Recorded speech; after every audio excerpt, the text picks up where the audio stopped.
story, realizing the limitations of the most powerful office on earth to get shots in arms, President Biden recruited an institution with actual power, business leaders. It's about beating this virus, and it's about saving lives. And here's what Wall Street's had to say recently. Goldman Sachs, vaccinations will have positive impact on employment.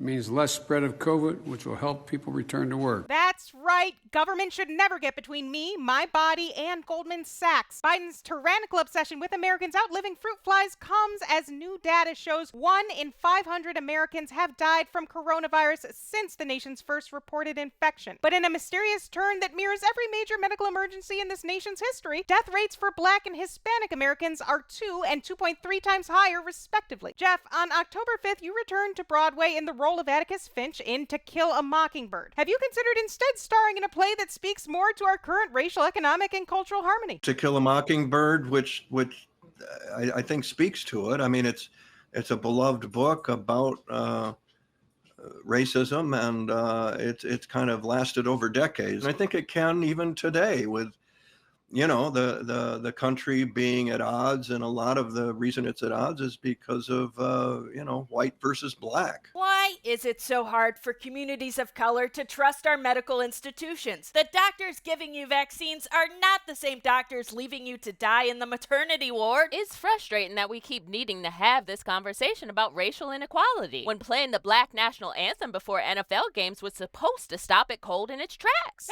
Hey, this country's doing great if you stop focusing on the inconsequential minutia of millions of white Americans not caring whether their neighbors live or die. Moving on, President Biden met with Democratic Senators Joe Manchin and Kyrsten Sinema to continue the painstaking work of flattering their egos just enough for them to cast a politically toxic vote for an infrastructure bill their constituents are begging for. We can make the investments that we know are long overdue in this nation. That's exactly what my bipartisan infrastructure plan does. I should say our bipartisan infrastructure plan does.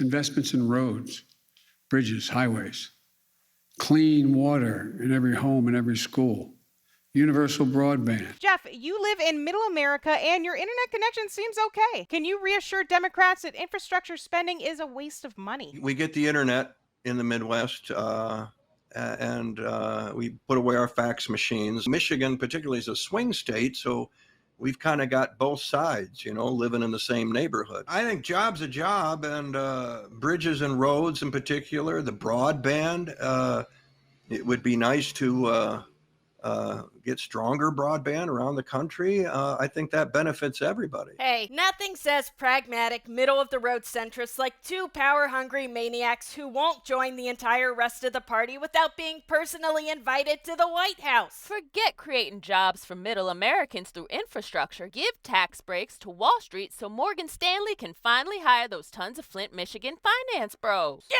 we need to back off Manchin. He's just a humble West Virginia coal miner who spends most of his waking hours either putting on or removing TV Pancake Foundation. Obviously, congressional Democrats should determine the reconciliation bill budget number based on what this nation needs to build a strong, prosperous nation for everyone. So let's get out our gut calculators and discuss. Is the number too big? Okay, let's throw up the number, which is $3.5 trillion. I'll start. I'm looking at that number, and I think that number is too big. It's I too agree, big. way For too sure, big. that's a big Let one. me throw out a new number, and you say if it's too big. 1.5 trillion? Here's where I fall on this. That number is not as big. Right, I agree. true, mathematically. But in terms of numbers, I'm feeling like it's still too big. And we got to get the number right. If the number is too small, people become poor and die. But if it's too big, the number's too big. We have to get that number down. I do not like a big number. And if I could just jump in here, I do not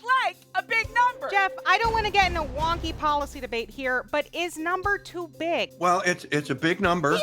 number That's for too sure. big. I think as they say, the devil's in the details, and you kind of got to look at what 3.5 trillion, what the line items are in that.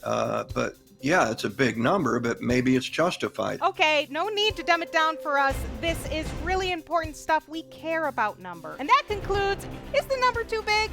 Moving on, Bob Woodward and Robert Costa's new book, Peril, reveals how General Mark Milley, faced with the prospect of Trump starting a war to hold on to power, took a principled stand to look heroic and tell Bob Woodward about it. The Washington Post reports, Milley summoned senior officers to review the procedures for launching nuclear weapons, saying the president alone could give the order, but crucially, that he, Milley, also had to be involved. Looking each in the eye, Milley asked the officers to affirm that they had understood the author's right in what he considered an oath. No word yet on whether the claim can be verified in time for General Milley's onboarding as an MSNBC analyst. Jeff, you played James Comey in The Comey Rule, who, like General Milley, did not shy away from rogue decisions or the media attention that came from them. Is the same person who longs to be considered a hero the only kind of person who acts like a hero? You know, it takes people to stand up to things that they feel are wrong, and certainly Comey was one of the first, and Milley is certainly doing it now, but there were a lot of people in between, you know, Colonel Vindman, Fiona Hill, Marie Yovanovitch. I mean, there were many others who kind of came forward and spoke up. Whether they're heroic or not is, well,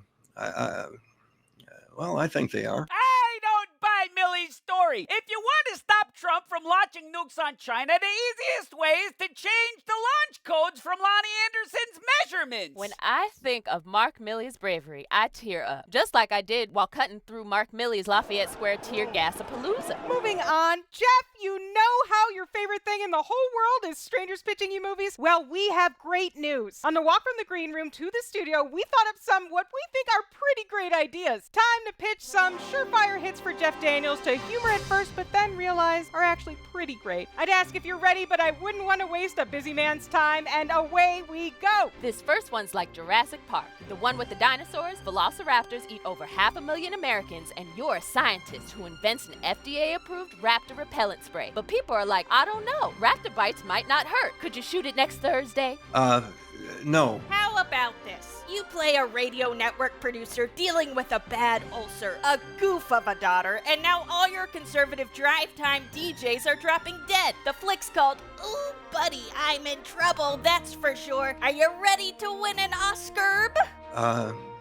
Pass. Yeah! All right, how about a Back to the Future type thingy where you accidentally send a Boeing intern from 2021 back to 2001 and he accidentally prevents 9/11 but needs to make it happen so all the contractors can get their 9/11 money? What do you think? Too broad?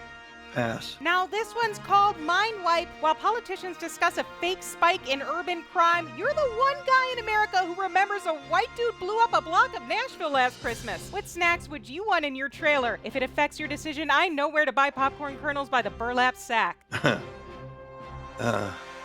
No.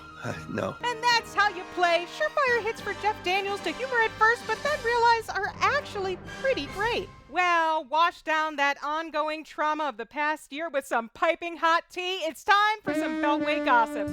The towel specialist at the Congressional Gym overheard that Tony Blinken is being fitted for a Hurt Locker suit to wear to his next Rage Fest Afghanistan hearing. I wore one of those before. Hey gang, Charlie Kirk let it slip at McCormick and Schmick's that Turning Point USA brought in as a guest speaker Nicki Minaj's cousin's friend's ball. I've seen that before. A house parking lot attendant told me Joe Manchin's been struggling to hide his erection due to his complete ecstasy over his ability to bring the entire Democratic agenda to a screeching halt. Oh, sick! Jeff, got any Washington or Hollywood gossip for us?